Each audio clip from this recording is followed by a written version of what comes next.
इसका नाम क्या रखे? तो कहा इसका नाम रखा जाएगा कृष्ण। कहा बाबा बड़ा कड़ा नाम है, कठिन नाम है, सब नाम ले नहीं पाएंगे। कृष्ण का कुछ नाम ऐसा रखा जाना चाहिए कि जिससे नाम का कोई अर्थ निकले। जब अजामिल बेटे का नाम लेकर के तर गया था तो एक दो बार कोई नास्तिक भी हो तो भगवान का नाम रख लिया जाएगा। महाराज जो कुत्ते के नाम होते हैं अधिकारियों के, सब अपने बच्चे का नाम रख रहे हैं। बुलटू टिंकू पिंटू टिंटू सब ये नाम रखा है। इनका राम का नाम नहीं लिए रे मेरे बेटा। बोलो राधे राधे। इसलिए ऐसा नाम रखा जाए कि जो भगवान के नाम से मिलता हो। तो कहा करसयत इति कृष्णा। इसके भक्ति के नाम का अर्थ है कि करसयत इति कृष्णा। अपने रूप माधुर्य से, अपने प्रभाव से जो लोगों को अपनी तरफ आकर्षित करे वही नाम है कृष्ण। ऐसा नाम रख करके बाबा तो वहां से चले गए। बाबा चले गए,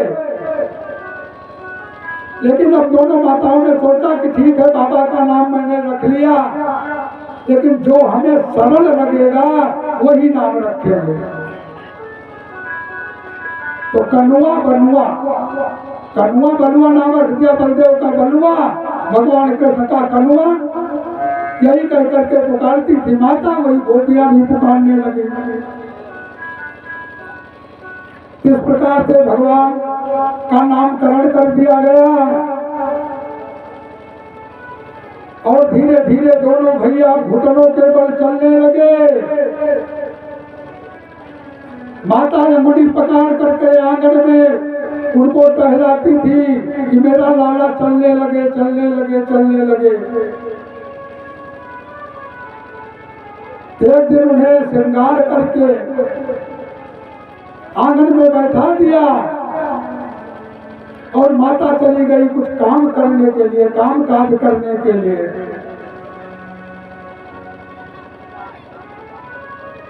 जब काम करने के लिए गई और इधर भगवान दरवाजे से बाहर निकल गए,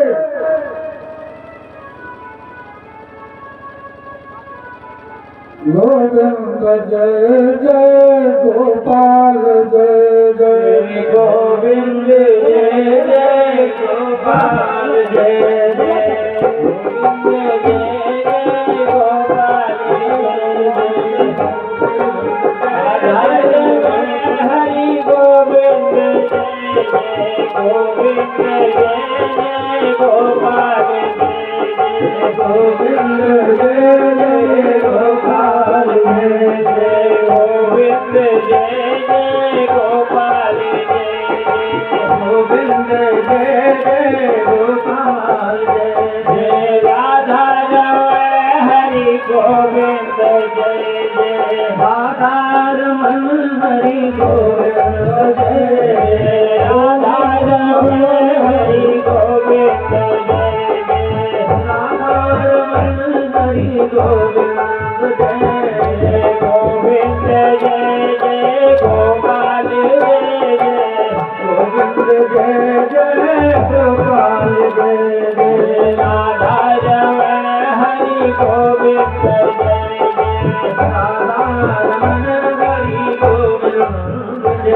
बोलो गोविंद भगवान की जय हो। कालेन व्रजतातेन गोकुले राम के। इनका भला दूध, इनका दूध, इनका भला दूध ये दे दो। आप 3-4 दिन से आवत बेचारे दूरी से भक्त बनाइए, हम भी टाने को।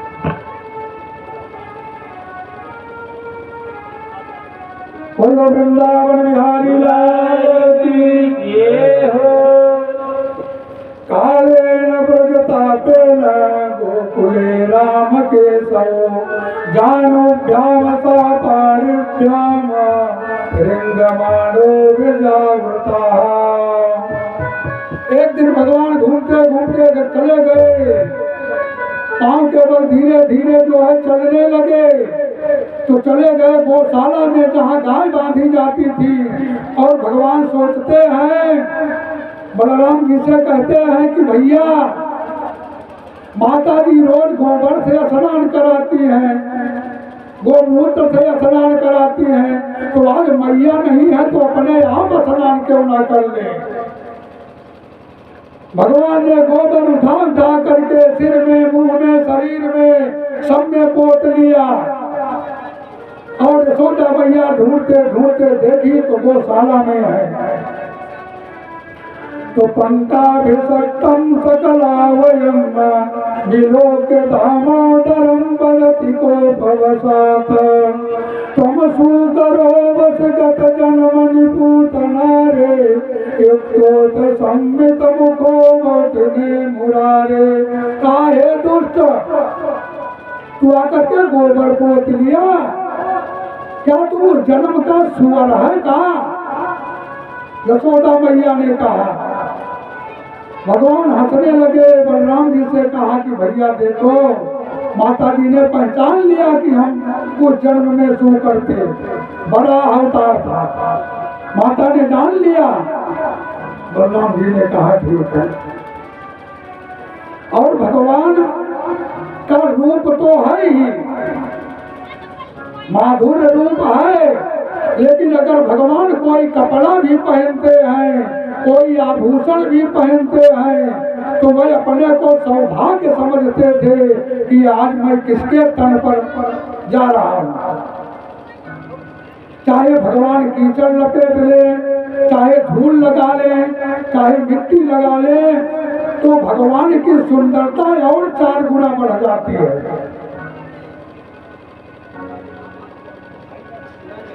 रसखान जी ने भी कहा है भगवान की शोभा के बारे में कि धूलि भरे अति शोभित श्याम रूप, तैसी बनी सिर सुंदर चोटी, और खेलत खाता फिर अंगना, पग पैजनी बाजत पीर कछौटी, और वाछा भी कोरस खान विलोकत, और वारित काम कलन भिकोटी, और काग के भाग कहा सजनी, हरि हाथ से लई गयो माखन रोटी।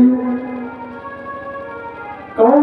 भगवान की इतनी बड़ी सुंदरता कि जो भी जाए वो सुंदर हो जाए, भगवान की सुंदरता को बढ़ा दे।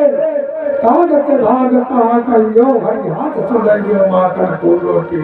जब भगवान खाते खाते फिरते हैं अंगना में, तो काग जी आते हैं तो वो भगवान के हाथ से रोटी लेकर के भाग जाते हैं। तो उस कौवे की कितनी बड़ी भाग है। इस प्रकार से भगवान की लीला चलती है।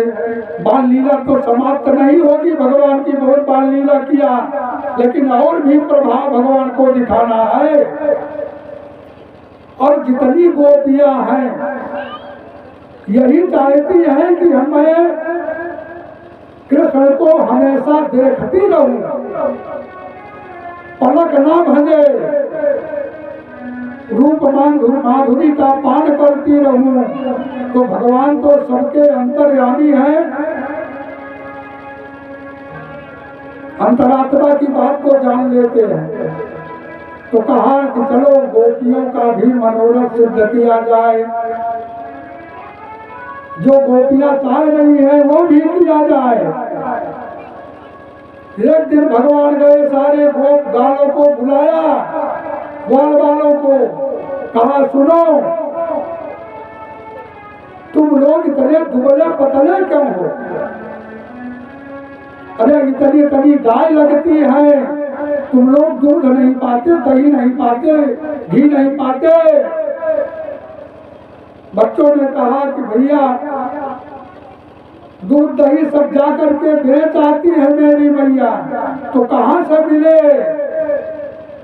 भगवान ने कहा बड़ी गजब की बात,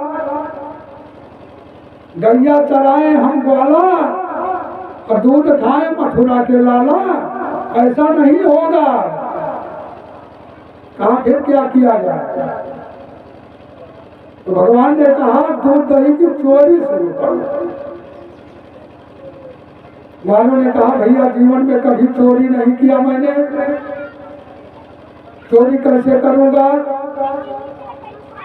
तो भगवान ने कहा कि रुपए पैसे की चोरी नहीं है, खाने पीने की चोरी है।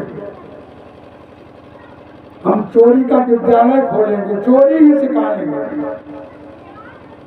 सब लोगों से बताया, कहा कि अपने अपने घर में आज चोरी करो दूध दही की, देखो क्या होता है।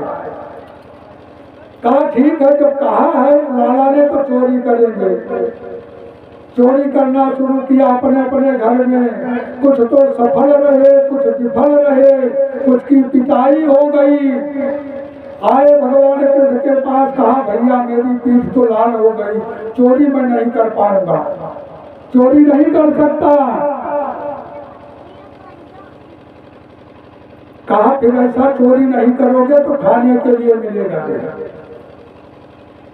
लेकिन गोपियों ने सोचा कि अब भगवान का दर्शन कैसे हो, बावली होने लगी, उतावली होने लगी।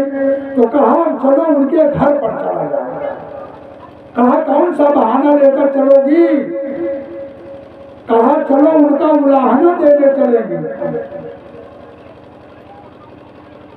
गोपियां चल दी, यशोदा मैया के घर पर पहुंची। कहा यशोदा मैया, यशोदा मैया। मैया घर से बाहर निकली। कहा बताओ सखी क्या बात है। कहा तुम्हारे लाला की करतूत तुमको सुनाने आई हूं कि तुम्हारे लाला की करतूत क्या है। कहा तुम्हारा लाला मेरे घर में चोरी करता है, दूध दही की चोरी करता है। तो लाला को बुलाया, कहा यहाँ भगवान आ गए। कहा लाला तेरे घर में कितनी गैया कैला गैया है, दूध दही का भंडार है, तू चोरी करता है। गैया ने कहा भैया मैंने चोरी नहीं किया, इनके घर का माखन मैंने नहीं खाया। मैया बोली मैं नहीं माखन खाया, ये झूठ बोल रही है, सत्य नहीं बोल रही है। तो कहा मैया सुनो, बतसान मुंचन क्वचित समय क्रोश संजात हासा। ये सखी ने कहा मैया इनकी करतूत सुनो। ये जाकर के पता नहीं किस समय में सारे बछड़ों को छोड़ देता है, बंधन मुक्त कर देता है, और बछड़े जाकर के गायों के दूध पी लेते हैं। तो हम क्या करें। कहा कि तुम दूध दूहने जा रही थी, तुमने कहा होगा तब इसने बछड़ा खोला। कहा नहीं भैया, क्वचित समय, असमय में जब दूध दूहने का समय नहीं होता था तब ये बछड़े को खोल देता था। कहा एक दिन मैंने कहा बछड़ा खोल दो भैया, दूध दूहना है। किसने कहा हम तुम्हारे नौकर हैं, तुम्हारे हाथ नहीं काम करते, अपना बछड़ा स्वयं खोल लो। एक सखी ने कहा भैया मेरी भी सुन लो, तुम्हारा लाला मेरे घर में जाकर के दूध माखन की चोरी करता है, इसको संभालो। तो भैया ने कहा बहन तुम्हारे घर में कुछ कमी ही नहीं है, एक दिन बुला करके इसको खिला दो, भर के भोजन कर लेगा, फिर नहीं कहेगा। कहा भैया मैंने एक दिन इससे कहा कि लाला बैठ जा, जितना कर दही दूध मक्खन खाना हो खा ले तू। किसने कहा क्या हम भिखमंगे हैं, भीख मांग रहे हैं। भुखमरी हमारे घर में नहीं है, हमारे घर में दूध दही का भंडार पड़ा हुआ है।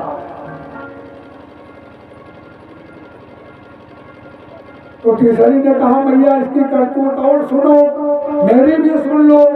सब अपनी अपनी बात सुना रही है और भगवान गाल फुला करके आंख नीचे किए हुए खड़े हैं। अब गोपियां झूठ की तो शिकायत है, उनके रूप को देख रही है, उलाहना दे रही है।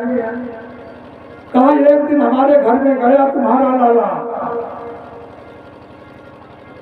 और वो छीका कहते हैं उसको ब्रज भाषा में, देहात में कहते हैं सिकहार।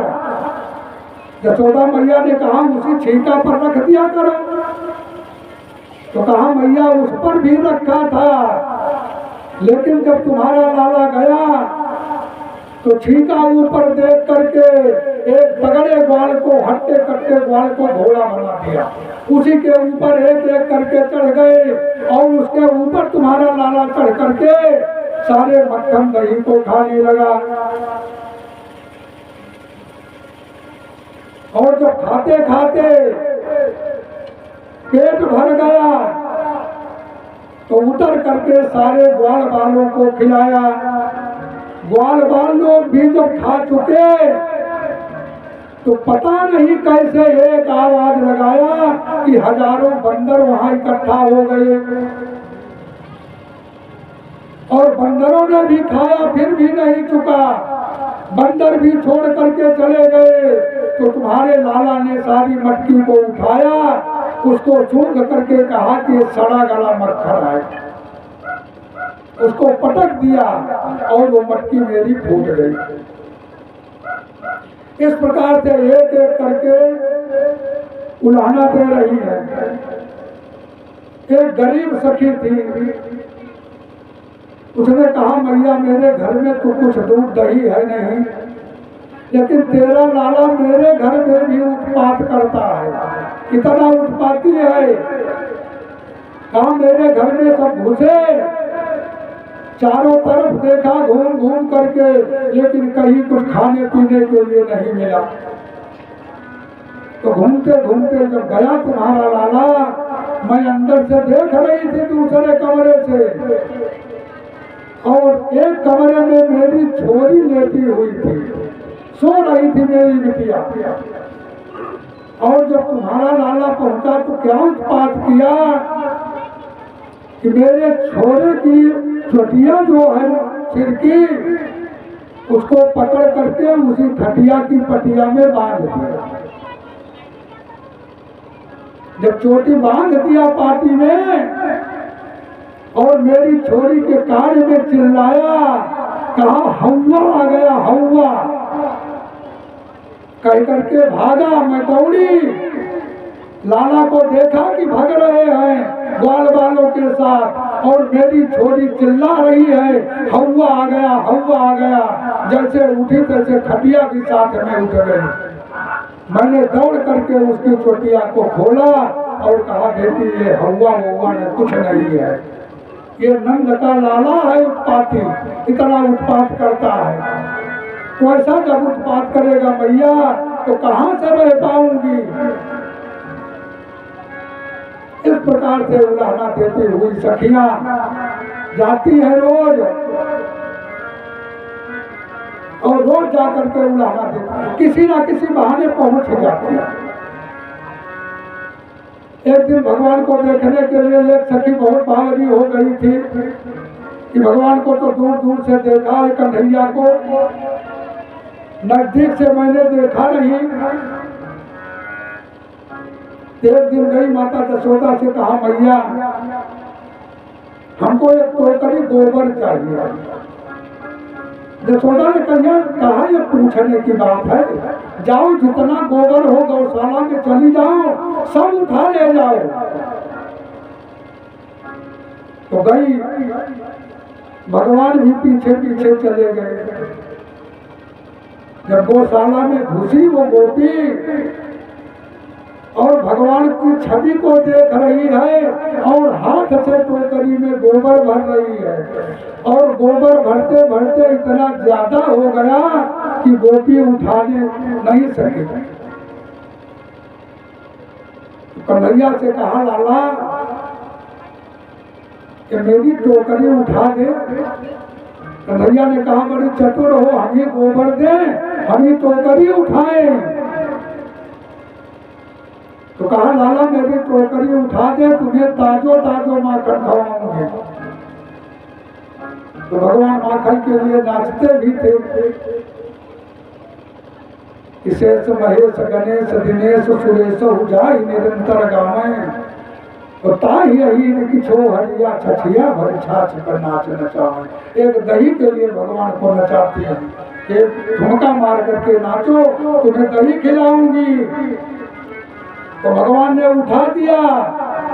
माखन मिश्री की लालच में गोपी जल्दी से गई, टोकरी रख करके गिरा करके गोबर फिर दौड़ करके आई, फिर भर लिया, फिर कहा लाला उठा दे। कहा भाई ऐसे तो नहीं होगा। कहा जितनी टोकरी उठाओगे उतने गोले माखन दूंगी। तो कहा हिसाब किताब कैसे काउंटिंग की जाएगी। तो कहा लाला गिनती ऐसे होगी कि जितनी टोकरी तुम उठाओ उतने गोबर के टीके तुम्हारे मुंह पर लगाती जाएं। भगवान ने कहा बिल्कुल ये काम सही है, बाद में गिन लिया जाएगा। तो गोपी को टोकरी उठाती गई और गोपी एक एक टीका पूरे मुंह में लगाती गई। मुंह भर गया गोबर से। गोपी चली गई। भगवान ने कहा चलो घर पर, अभी किसी से गिनवा लेंगे, उतने गोला माखन ले लेंगे। जैसे जसोदा मैया ने देखा दौड़ी, अरे ये गोबर गणेश कहाँ से आ गए तुम, दुष्ट कहीं के कहाँ से गोबर लगा लिया।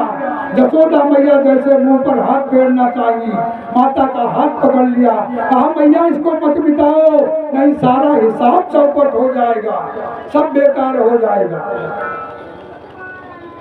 तो वैसे कन्हैया कितना सरल है ब्रज में कि जिनका देवता लोग दर्शन नहीं पाते हैं समाधि में आकर के, उनका दर्शन आज गोपियां कितने भाव से कर रही है। कितना सरलीकरण भगवान का है।